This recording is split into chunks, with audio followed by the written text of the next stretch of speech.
All right, let's take a look at chapter 6, which deals with gases in solutions and the objectives. By the end of the chapter, you should be able to calculate kinetic energy. So we're going to look at the formula. Kinetic energy is equal to 1/2 times m times v squared.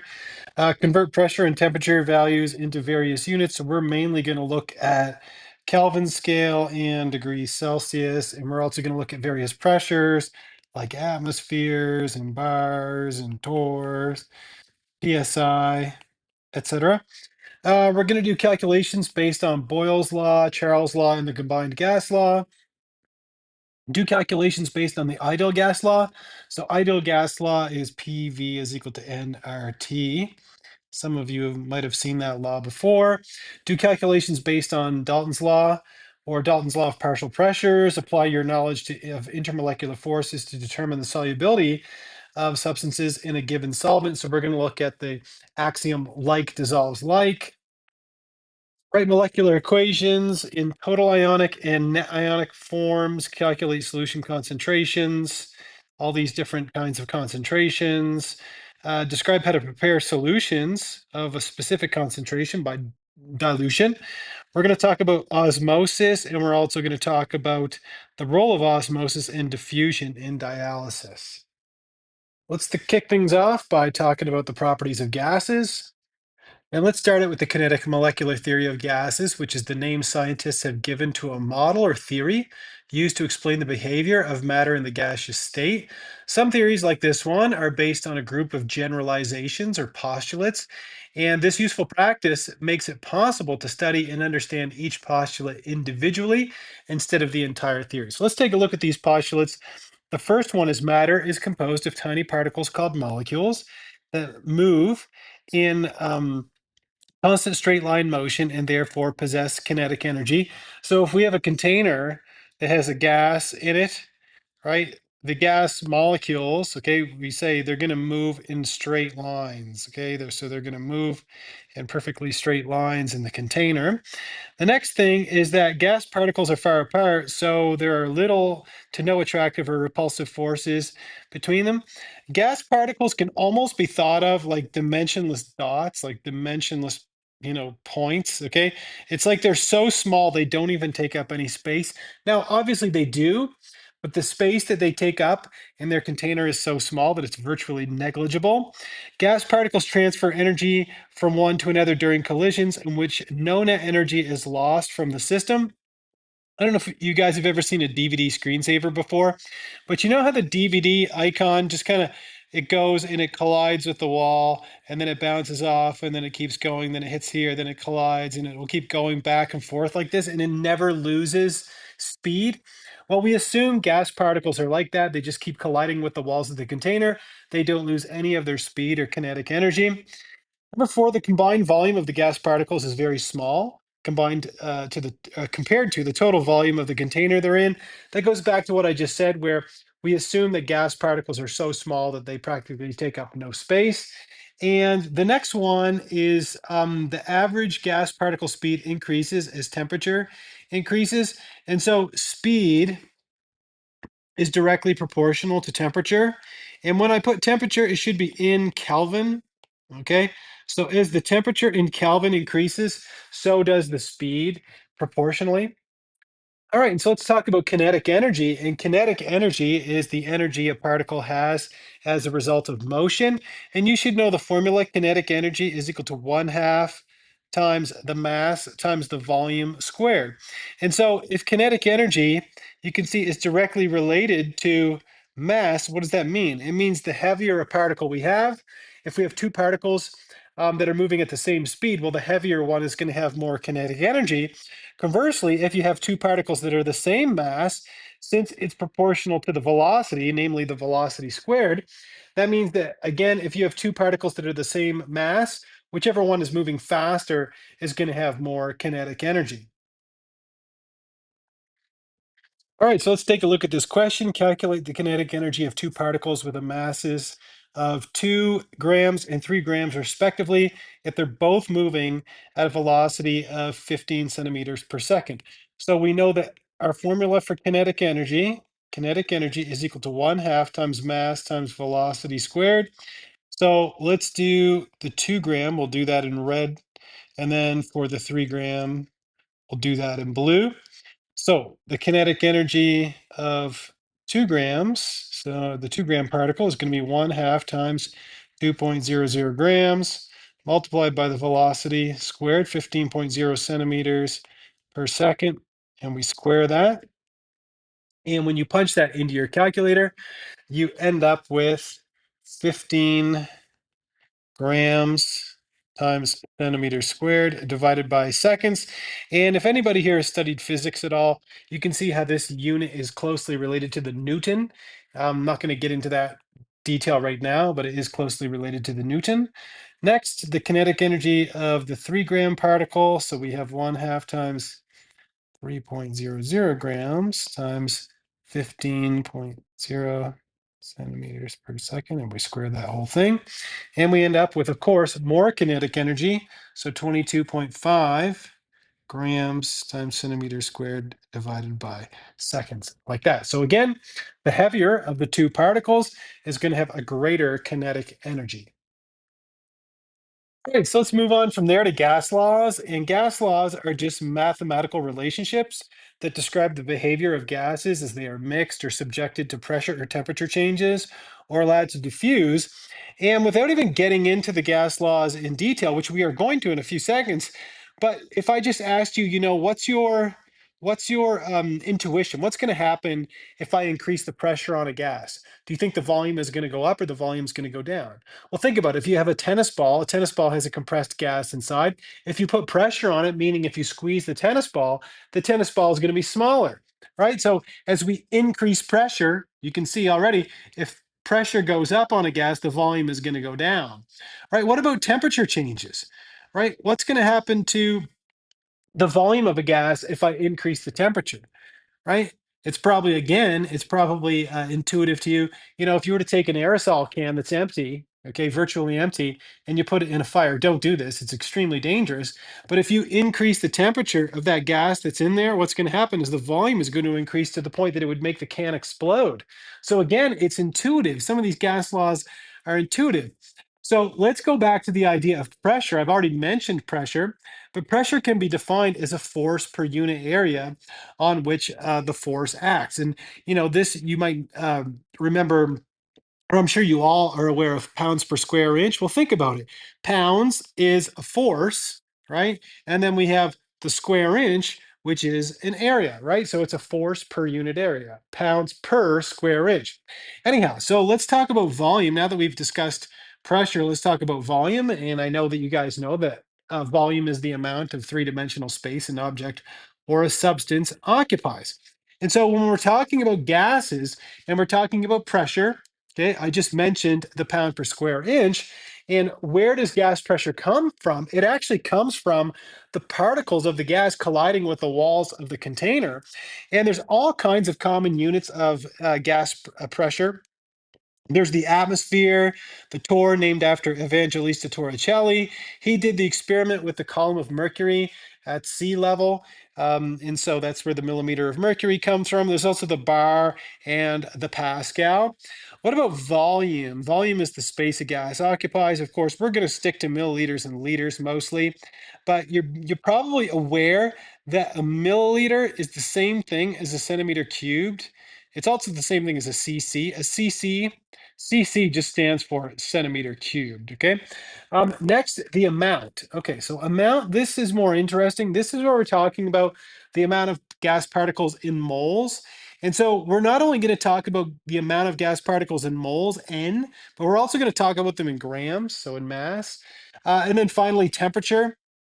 Like I told you, I know you guys are all aware of the Fahrenheit scale, but in this class, we're going to focus on degrees Celsius and Kelvin. Keep in mind, it's not degrees Kelvin, it's just plain old Kelvin.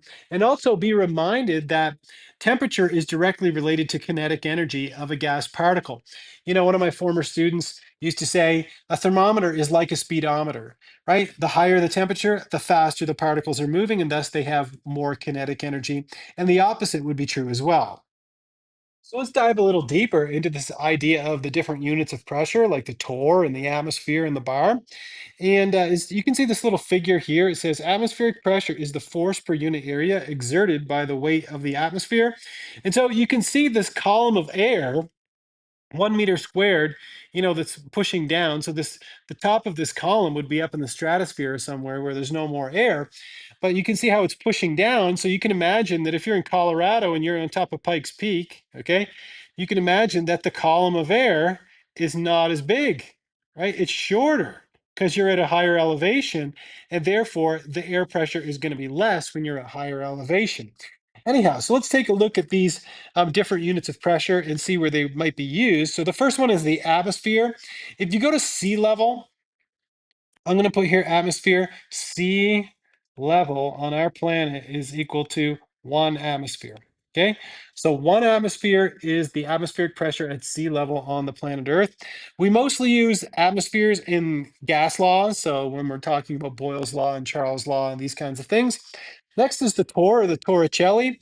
And if you remember, 760 millimeters of mercury was the height of the column of mercury at sea level when Torricelli did his experiment. And so the Torricelli, or the millimeter of mercury, they are actually synonymous with each other, and they both represent 1 atmosphere of pressure. They're mainly used for gas laws, so we're going to use those a lot. The pounds per square inch, right, the PSI, if you open up your car door, right, you look on the driver's side, if you open up your car door and you see there's a sticker on the side there, and it will tell you how much your tires should be inflated in pounds per square inch. So almost 15 pounds per square inch is going to be equal to 1 atmosphere. So you can see how your car tires have a lot more than an atmosphere of pressure in them. Then we have the bar. Okay, the 1 bar, you can see a 1 bar is very close, very, very close to 1 atmosphere. Okay, it's extremely close to that, or 29.9 inches of mercury. And then finally, the kilopascal. The kilopascal, well, 101 kilopascals is close to the atmosphere. I should have pointed out also that the bar is mainly used in meteorology, okay, as well as the inches of mercury and atmospheres. And I would say millimeters of mercury can be used in meteorology as well. All right, hyperbaric therapy uses oxygen gas to help heal wounds. The gauge on a cylinder of compressed oxygen reads 1500 psi. Recall from section 1.7 that the decimal point present at the end of the number makes the trailing zeros significant. So, what that would mean is that this number, 1500 decimal, has a total of 4 significant figures. And so it says express this pressure in atmospheres, torrs, and millimeters of mercury. Well, in the first question, we want to go from PSI to atmospheres, and we can see the conversion factor is right here, that 1 atmosphere is equal to 14.7 PSI. And so we're going to use that conversion factor to solve the first problem.